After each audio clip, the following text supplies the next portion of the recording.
Salut, on se retrouve pour la seconde partie du tuto où je te montre comment créer une app de chat interne pour les entreprises, un clone de Slack. Donc si tu n'as pas vu la partie 1, je te conseille d'aller tout de suite la voir parce que c'est la suite directe du tuto. T'es prêt? C'est parti, on reprend là où on en était arrêté. Alors on se retrouve dans notre tableau de bord Bubble, donc j'ai quasiment rien touché depuis le dernier épisode. La seule chose que j'ai ajoutée, c'est que dans la base de données, j'ai créé 5 comptes utilisateurs fake pour pouvoir faire des tests un peu plus poussés par la suite. Alors tout d'abord, je vais simplement faire quelque chose qui est ici, ajouter un petit peu de marge.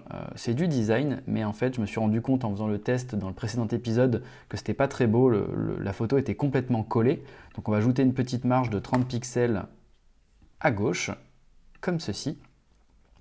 Autre chose, avant de commencer, je ne vous ai pas montré comment ça se passait si jamais l'utilisateur n'était pas dans un channel. On affiche la liste des channels avec la fameuse fonction intersect with, qui est ici, dans mon repeating group. Search for channel intersect with current user channel. Donc, je vais simplement créer pour vous montrer dans AppData une nouvelle channel qu'on va appeler fun. Je la crée et si je lance un test avec mon compte, donc mon compte utilisateur n'est pas relié à ce channel, si je fais run as, eh bien fun n'apparaît pas parce que l'utilisateur ne fait pas partie du channel. Donc pour rappel, on a bien les messages qui s'affichent en fonction du channel sélectionné. Et maintenant, ce qu'on va faire dans ce tuto, eh bien, c'est permettre de créer de nouveaux channels en cliquant sur le petit plus ici et d'y attribuer des nouveaux membres. Alors, on retourne dans Bubble. Et là, ce qu'on va faire, c'est qu'on va tout de suite créer un pop-up qui va s'afficher quand on va cliquer sur le plus. Donc, on prend le pop-up et on le fait glisser. On va appeler pop-up créer channel. Type of content, on n'entre rien. Dans le layout, on va mettre column. Fixed width, oui, et on va mettre peut-être même 600 pour avoir la place. Et une 8 qui va s'adapter en fonction du texte qu'on met. Donc on va venir d'ailleurs faire glisser du texte ici. Alors dans notre pop-up, à chaque fois j'oublie de le faire, mais dans le layout, on va ajouter du padding tout de suite. On va mettre 20 partout. Ça permettra que le texte ne soit pas collé à la pop-up. C'est toujours plus sympa. Hop, voilà, comme ça. Donc on sélectionne notre texte et là on va mettre créer un nouveau channel. Le style, pour la cohérence, on va le retirer. On va mettre Barlow. On va mettre en bold et on va mettre 18, même peut-être plus d'ailleurs, on va mettre 24. Et la couleur, c'était 3B, 3B, 3B. On va le centrer et dans Layout, on va retirer le Fixed Width. Super. Également, on va diminuer la minimum 8 à 20, voilà, comme ceci. Voilà, c'est parfait. Donc, créer un nouveau channel. Alors, ce qu'il nous faut là déjà, c'est lui donner un nom à ce channel. Donc, on va dupliquer notre texte. On va lui ajouter un petit peu de margin top, 30. Voilà. On va réduire la taille à 18. Ça me paraît pas mal. On va appeler ça nom. Nom du channel. Et on va le centrer sur la gauche. Comme ceci. Là maintenant, on va ajouter un input, juste en dessous. Ici, on va mettre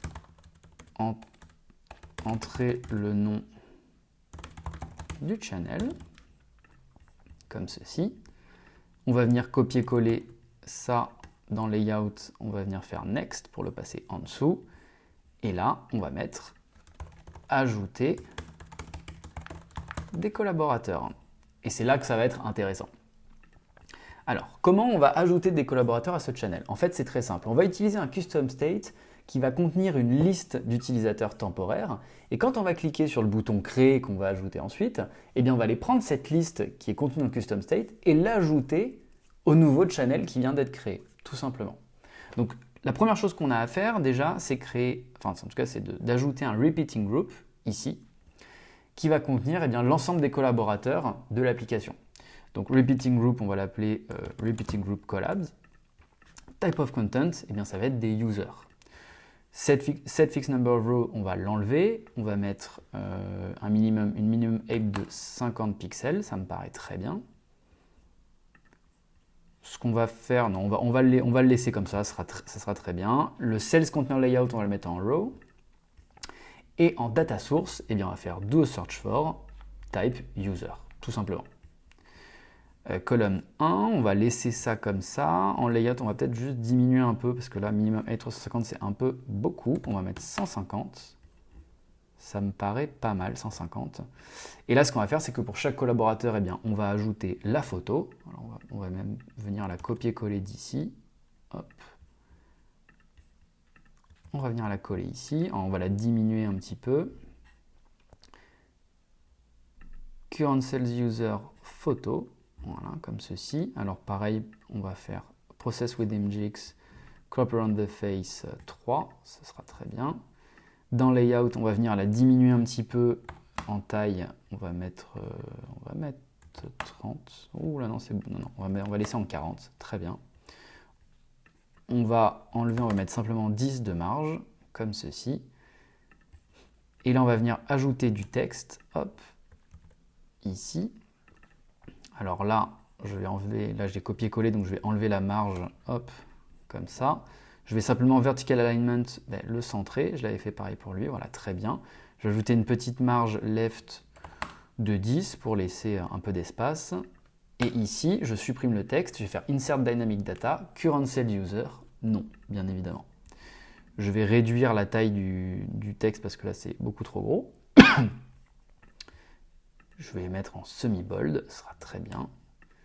J'avais mis une minimum width de 200. Alors non, on ne va pas mettre une minimum width de 200, on va mettre 50 pixels et on va mettre fixed width to content. Super. Pareil pour le repeating group, j'avais laissé une fixed width. Alors on ne va pas le faire, on va supprimer la fixed width. Voilà. Comme ça va s'adapter à la taille des éléments. Je vais mettre minimum width 160. Et là, ce que je vais faire, ce qui me reste une chose à faire, c'est pouvoir ajouter un petit indicateur qui va permettre à l'utilisateur de sélectionner, en tout cas, l'utilisateur qui est contenu dans la ligne. Donc pour ça, ce que je vais faire, c'est que je vais ajouter un icône qu'on va ajouter à la suite, ici. Alors, si je clique sur dot, est-ce que j'ai quelque chose? Non. Si je tape toggle, alors ouais, mais c'est pas ça que je veux. Moi, ce que je voudrais, c'est, vous savez, le petit rond, et quand on clique dessus, le rond se remplit. Alors, ce qu'on va faire, c'est qu'on va sélectionner cette icône-là, voilà, celui-là. On va mettre 3B, 3B, 3B, par souci de cohérence. Dans le layout, on va diminuer et on va mettre à 30, voilà, très bien. Comme ça, vertical alignment comme ça, et pareil, on va mettre de la margin, left, on va mettre 10, parfait. J'aurais pu faire autrement, d'ailleurs je pourrais faire autrement, qui est ce sera peut-être même plus beau, parce que là c'est pas top. Parce que la case à cocher va pas forcément être au même niveau pour en fonction du nom de la personne, en fait ce sera pas au même niveau. Donc ce que je vais faire, c'est que je vais cliquer là-dessus, voilà. Et par contre pour le repeating group, on va diminuer minimum max width, on va mettre 100, oula, pas du tout 160. Si je mets 260, on n'a qu'à mettre ça comme ça. Voilà, très bien. Et là, j'ai bien sélectionné ça. Ok, donc c'est parfait. Ce que je vais faire, c'est simplement que je vais ajouter dans le layout sur l'icône un tout petit peu de marge right. Voilà. Et je vais augmenter la taille maximum width à 280. Voilà. Comme ça. Voilà, comme ça, au niveau du design, c'est un peu mieux. Maintenant, ce qui me reste à faire, c'est ajouter un bouton pour créer ce nouveau channel. Donc, je vais ajouter un simple bouton. Là, on ne va pas créer de groupe comme la dernière fois. J'ajoute un bouton, créer le channel. Voilà. Alors, il est vraiment très moche. C'est une horreur. On va remettre le vert de tout à l'heure. 007A5A. Voilà, comme ça. Je ne sais pas si c'est ce type de couleur qu'utilise Slack, mais en tout cas, nous, on va le faire comme ça. La width, on va mettre 180 et on va mettre un petit peu de margin, on va mettre 20 ici, voilà, ce sera parfait. Créer le channel. Ça suffira comme ça. Donc maintenant, ce qu'il nous reste à faire, comme je vous l'ai dit, on va créer un custom state, donc on va le créer au niveau de la pop-up, ce sera parfait. Donc on clique sur la pop-up, on appuie sur I, add a new custom state, et là, on va le nommer channel users, state type, eh bien, c'est user, et bien sûr, comme je l'ai dit, c'est une liste, donc on sélectionne la liste. On fait créer. Donc maintenant qu'on a notre custom state qui va contenir une liste de users, il faut pouvoir ajouter des users à cette liste.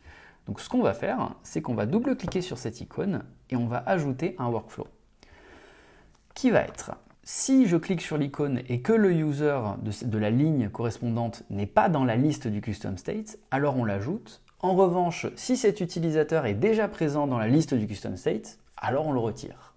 Comment on fait ça? Alors, quand on clique sur créer un workflow, ça ajoute ce carré, ce qui représente notre workflow.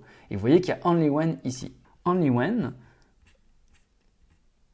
et là, pop-up create channel user doesn't contain current cell user. Donc, si et seulement si le custom state ne contient pas en tout cas l'utilisateur de la ligne, alors qu'est-ce qu'on fait? Eh bien, element action set state, pop-up create channel user, et là ce qu'on fait c'est, alors on va même faire, on va le faire comme ça, donc on va remettre, donc la formule c'est pop-up create channel user, et là plus item current cell user. Ce qu'on va faire c'est qu'on va copier-coller ce workflow, copy, paste, et donc là maintenant on va faire, plutôt que s'il ne contient pas, eh bien s'il contient le current user, alors set state, et au lieu de plus item, on va faire minus item qui est ici. Donc là, on a bien nos deux cas de figure. On retourne ici, il faut quand même indiquer à l'utilisateur qu'il sache si le user sur lequel il a cliqué est contenu ou pas dans la liste. Donc ce qu'on va faire, c'est qu'on va recliquer encore une fois sur notre icône et on va mettre une conditional qui est when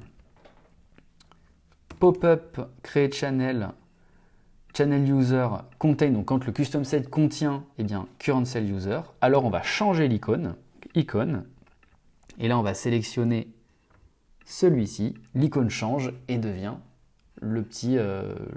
cette petite icône là. On va même changer d'ailleurs l'icon color qui va être notre vert que j'oublie à chaque fois, qui est 007A5A. Mince.